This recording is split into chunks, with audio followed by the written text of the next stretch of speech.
নমস্কার বন্ধুরা, তোমরা সবাই কেমন আছো? আশা করি ভালো আছো। আমি আজকে তোমাদের সঙ্গে শেয়ার করব ভোলা মাছের ঝোল রেসিপি। তার জন্য 4 পিস ভোলা মাছ আমি ধুয়ে পরিষ্কার করে নুন আর হলুদ মাখিয়ে নিয়েছি। আর এখানে বড় সাইজের একটা পেঁয়াজ কুচি করে রেখেছি।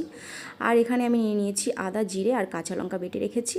আর বড় সাইজের একটা টমেটো কুচি করে রেখেছি। আর দুটো কাঁচা লঙ্কা আমি চিড়ে রেখেছি। তো চলো রান্নাটা স্টার্ট করা যাক। তো আমি কড়াইটা বসিয়ে দিয়েছি আর এখন এখানে দিয়ে দিচ্ছি আমি সর্ষের তেল।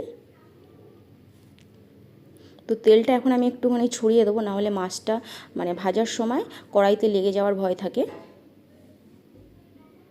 তো তেলটা আমার গরম হয়ে গেছে আর এবার আমি একে একে মাছের পিসগুলো দিয়ে দেবো।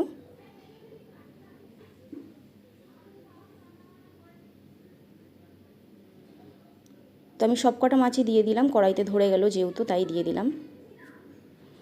তো দেখুন মাছটা আমার ওই পাশটা ভাজা হয়ে গেছে, এবার আমি উল্টে সেকেন্ড পার্টটা ওইভাবে ভেজে নেব। তো এই পাশটা আমি হালকা ভেজে নেব। তো দেখুন মাছটা আমার ভালো করে ভাজা হয়ে গেছে, এখন আমি তুলে নেব একটা প্লেটে।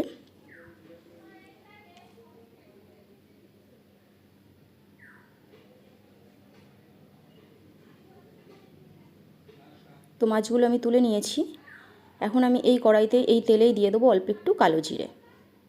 কালো জিরেটা দিয়ে যখন স্মেল ছেড়ে দেবে তখনই আমি এখানে দিয়ে দেবো পেঁয়াজ কুচি। তো দিয়ে দিচ্ছি আমি পেঁয়াজ কুচিটা। পেঁয়াজ কুচিটাও হালকা ব্রাউন করে ভেজে নিতে হবে, একটু নেড়ে ছেড়ে। তো দেখুন পেঁয়াজটা আমার হালকা ব্রাউন করে ভাজা হয়ে গেছে, এখন একটু সাইড করে দিয়ে দেবো সেই বেটে রাখা মশলাটা। আদা আছে, জিরে আছে আর কাঁচা লঙ্কা বাটাটা আমি দিয়ে দিলাম। দিয়ে আবার একটু নেড়ে নেব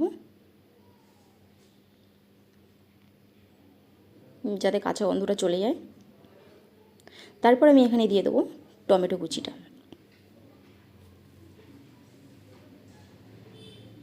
তো টমেটো কুচি দিয়ে আমি আবার একটুখানি নেড়ে নেব। এখন আমি এখানে দিয়ে দেবো নুন, যাতে করে টমেটোটা একটু তাড়াতাড়ি গলে যায়। তারপর আমি হাফ চামচ দিয়ে দিলাম হলুদ গুঁড়ো, আর দিয়ে দিলাম হাফ চামচ ধনিয়া গুঁড়ো, আর দিয়ে দিলাম অল্প হাফ চামচেরও কম একটু কাশ্মীরি গুঁড়ো লঙ্কা। আমি তো বাটা জিরে দিয়েছি, কাঁচা লঙ্কা দিয়েছি, তাই আমি কালারের জন্য আমি একটুখানি কাশ্মীরি গুঁড়ো লঙ্কা দিলাম। এখন মশলাটা একটু ভেজে নিতে হবে, দিয়ে দিচ্ছি একটুখানি জল, না হলে মশলাটা পুড়ে যাওয়ার ভয় আছে।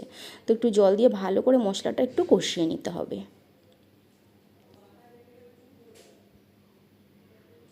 তো এখন আমি 2 মিনিট ঢেকে রাখবো, গ্যাসের ফ্লেমটা একদম লোয়ে রেখে। এবার আমি ঢাকনা খুলে দেখে নেবো। দেখুন মশলা থেকে কতটা তেল বের হয়েছে, তার মানে আমার মশলাটা খুব সুন্দরভাবে কষানো হয়ে গেছে। এখন আমি এখানে দিয়ে দেবো জল। তো অল্প করে একটু জল দিয়ে আমি আবার একটু কষিয়ে নিলাম। তারপরে আমি বাকি জলটাও দিয়ে দেবো। তো আমি দিয়ে দিচ্ছি আমার পরিমাণ মতো জল। তো জল দেওয়ার পর এখন আমি দিয়ে দিচ্ছি আর একটু নুন। তারপরে এখন আমি একটু নেড়ে দেবো। নেড়ে আমি 2-3 মিনিট ঢেকে রাখবো ঝোলটা ফুটে ওঠা অবধি।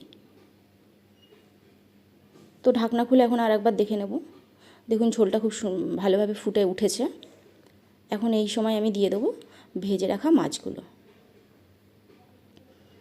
তো একে একে মাছগুলো আমি দিয়ে দিচ্ছি, ভেজে রাখা মাছগুলো ঝোলের ওপর থেকে দিয়ে দিচ্ছি আমি।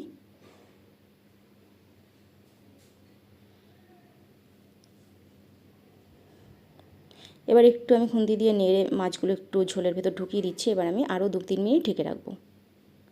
তো দেখুন 2-3 মিনিট পর ফিরে আসলাম আর আমার ঝোলটা খুব ভালো করে ফুটে মাছের ভেতরেও ঢুকে গেছে। এই পর্যায়ে আমি দিয়ে দেবো চেরা দুটো কাঁচা লঙ্কা ওপর থেকে, আর দিয়ে দেবো ধনিয়া পাতা কুচি। এবার ধনিয়া পাতা কুচিটাও আমি ওপর থেকে ছড়িয়ে দিয়ে দিচ্ছি, আর একটু নেড়ে দিচ্ছি আমি। এবার আমি আরও 2 মিনিট মতো ঢেকে রাখবো। তো এবার ঢাকনা খুলে দেখে নেবো, আর গ্যাসটাও আমি অফ করে দিয়েছি। আমার মাছটা খুব ভালোভাবে হয়ে গেছে। দেখুন এখন আমি নামিয়ে নেব। তো মাছ ভেজে তুলে রেখেছিলাম সেই প্লেটেই আমি ঢেলে নিচ্ছি। ভোলা মাছের ঝোল আমার ফুল কমপ্লিট। আর এটা গরম ভাতের সঙ্গে দারুণ লাগে, আপনারাও ট্রাই করতে পারেন। খুবই অল্প সময় হয়ে যায়, চটজলদি ঘরে থাকা উপকরণ দিয়ে। আমার ভিডিও যদি আপনাদের ভালো লেগে থাকে তাহলে আমার চ্যানেলটিকে সাবস্ক্রাইব করতে ভুলবেন না। আর এখানেই আমি এন্ড করছি, আবার আসবো নতুন কোনো রেসিপি নিয়ে।